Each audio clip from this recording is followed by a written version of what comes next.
Намалено е нивото на водата во акумулациите Калиманци и Градче. Моменталната состојба на браната Калиманци е 85 милиони метри кубни вода, а кога временските услови се проследени со дожд, тогаш браната е полна и со околу 110 милиони.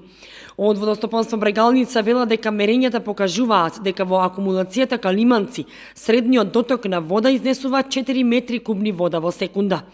Во браната Градче пак во моментов има околу 2 милиони и 100 илјади метри кубни вода, а во двете брани состојбата е стабилна со доволен простор за манипулација при врнежи. Реките се исто така во стабилна состојба. Со санирањето на критичните места на коритото на река Брегалница на потегот од Прибачево до Бурилчево, избегната е опасноста од поплави и при поголеми врнежи од Водостопанство Брегалница очекуваат да се помине без поголеми проблеми. Од водостопанското предпријатие вела дека од 1 март планираат санација и на критичните точки на Оризарска река, а во моментов се работи на терен со 2 машини и се исчистени над 60% од предвидените канали за наводнување и одводнување. Согласно годишната програма за работа на предпријатието, планирано е до крајот на март 90% од каналската мрежа да бидат исчистени.